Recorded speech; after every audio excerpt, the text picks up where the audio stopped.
Pelajaran dari rem yang kita alami di perjalanan. Halo guys, berbicara tentang masalah rem di perjalanan, baik yang aktif memakai kendaraan roda 2, apalagi kalau roda 4 dan roda 8 dan sebagainya.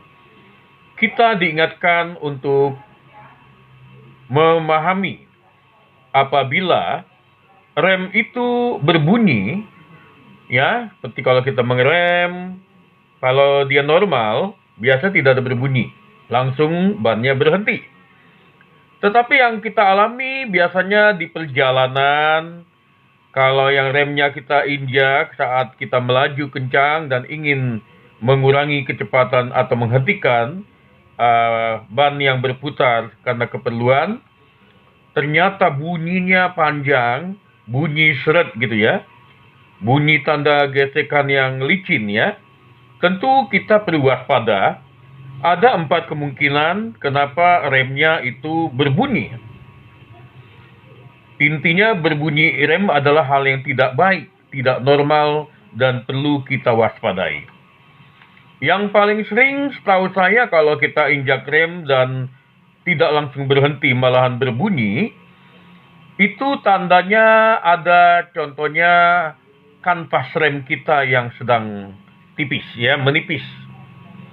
Setahu kita kalau kanvas remnya tebal, masih baru beli, kalau masih sekali injak itu tidak ada bunyi, tapi ban akan cepat berhenti. Sedangkan apabila kita pada saat kecepatan yang tinggi, kita ingin mengerem karena sesuatu hal yang kita rasa perlu, malahan berbunyi, rem diinjak, itu biasanya tidak langsung cepat berhenti, malah agak seret tersendat. Karena apa? Karena salah satunya kanvas rem yang menipis. Yang kedua, apabila kita berasa baru beli kanvas rem, artinya kita merasa itu masih tebal, tapi masih bunyi juga. Berarti kanvas rem yang kita beli kualitasnya bukan kualitas yang baik. Berarti kualitas yang tidak baik ya. Itu perlu kita waspadai.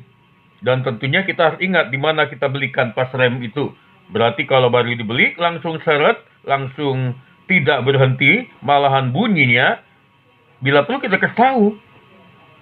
Jangan-jangan yang menjual sama kita itu adalah pedagang penjual kanvas rem di bengkel motor yang juga tidak tahu kalau dia mendapat dari supplier yang tidak baik juga.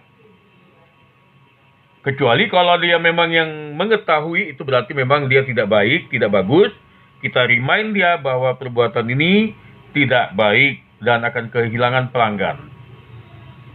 Yang ketiga, apabila bukan masalah ada di kanvas rem, bisa juga adalah karena biasanya kena licin lah ya, jalanan licin misalnya karena apa? Mungkin karena tadi hujan, jadi masih basah semua bannya, kanvas remnya basah, sehingga ada potensi licin. Jadi kita injak karena rem itu baik motor dan mobil tidak langsung cepat berhenti, malahan berbunyi.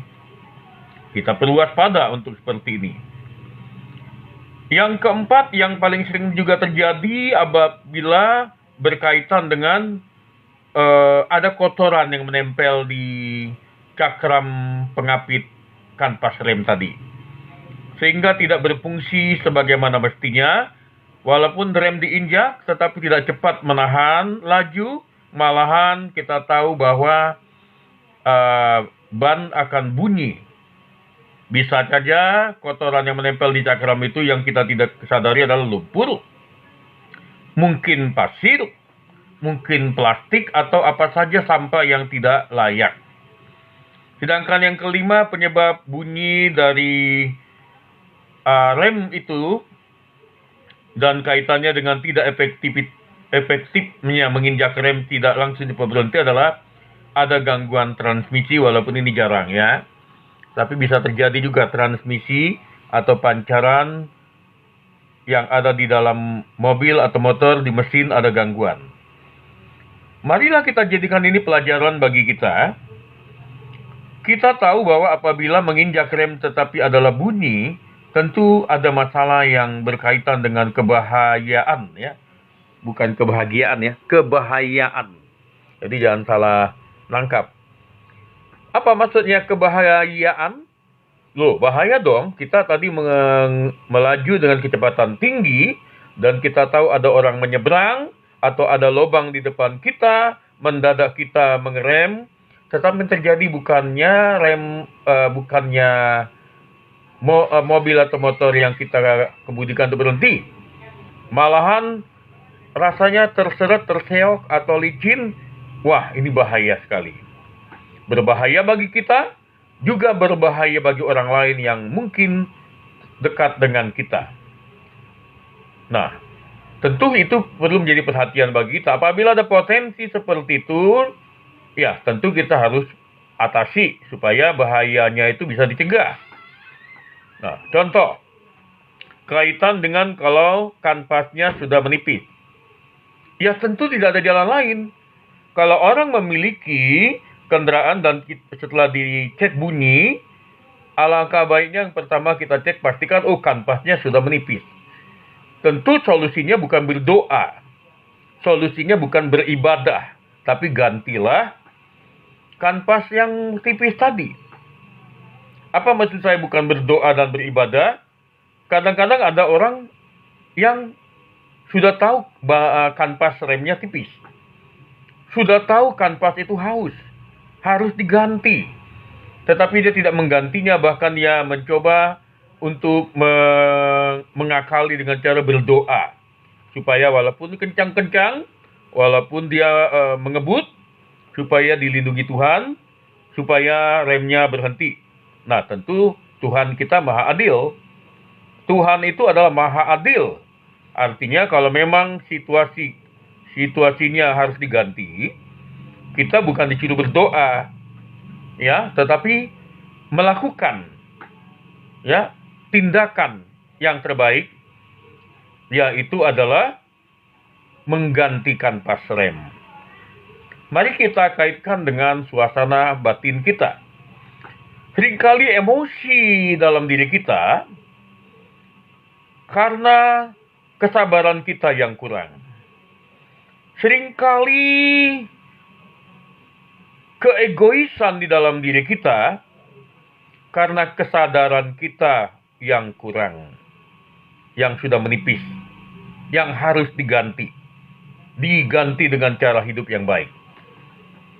Seringkali kesalahan terjadi pada kita karena sudah menipisnya kewaspadaan atau kehati-hatian di dalam diri kita.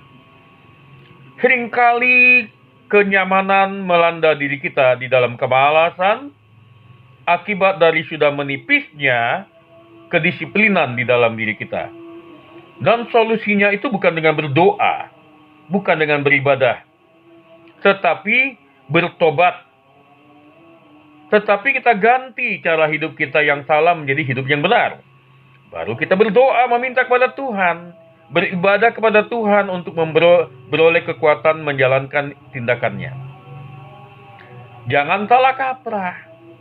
Sama seperti saya bilang tadi, kalau sudah ketahuan kanvasnya tipis, ya tentu dia tidak boleh hanya mengatakan, Tuhan lindungi saya mau ngebut, saya mau kencang-kencang, saya tidak mau mengganti ini, saya minta Tuhan mengirimkan malaikat, menyetop ban saya, supaya kalau ada orang nyebrang, tidak saya lindas. Kalau ada lubang, tidak kena. Bukan itu doanya. Seharusnya adalah, Tuhan saya akan ke bengkel, saya akan ganti dan berikan saya perlindungan di perjalanan ke bengkel, atau tukang bengkelnya bisa mengganti dengan baik. Kalau yang nggak ada duit, ya boleh doa Tuhan supaya berikan berkat kepada saya untuk membeli kanvas rem apabila pada saat itu tidak ada duit. Nah, ada tadi kita katakan penyebabnya adalah dikarenakan kualitas dari kanvas remnya yang kurang, sehingga harus diganti dengan kualitas yang lebih baik. Nah, kalau kita perhatikan di sini, kualitas dalam diri kita perlu kita improve, kita perlu tingkatkan. Mungkin kita sudah menjalankan ibadah dan doa dan kehidupan yang baik, tetapi belum yang terbaik. Alangkah baiknya kita melakukan improvement, Kita perbaiki diri terus-menerus selama hidup, tidak boleh merasa puas. Ada tadi kita katakan kanvas rem itu bisa licin karena ada kotoran. Maka di dalam diri kita perlu kita waspadai segala bentuk dosa dalam pikiran, perasaan, perbuatan kita perlu buang itu. Kita bersihkan itu dengan penyerahan pertobatan kepada Tuhan. Ada dikatakan tadi kanvas rem berbunyi licin karena ada air, suasana air. Ya, kita tentu tidak boleh kencang pada saat suasana berair kan? Tidak boleh kencang pada saat suasana baru hujan. Kita harus pelan-pelan. Kita perlu menjaga hati dengan segala kewaspadaan untuk tidak sesuka hati, tidak menurut kemauan kita, sekencang-kencangnya kita, tapi harus menurut dari cara dan prosedur Tuhan yang baik. Jangan sudah tahu licin, sudah tahu baru hujan, kita ngebut, ya kita yang salah. Bukan hanya minta perlindungan doa kepada Tuhan, tapi tindakan kita juga menunggu suasana kering, ya pelan-pelan aja jalannya. Di dalam tindakan kita perlu berhati-hati. Apabila kurang berhati-hati, ya berarti itu sama dengan kita melicinkan kesalahan itu terjadi berulang. Demikian perlu menjadi perhatian bagi kita. Tuhan mengasihi kita. Selamat-selamat di perjalanan, dijauhkan kita dari mara bahaya. Amin. Tuhan memberkati.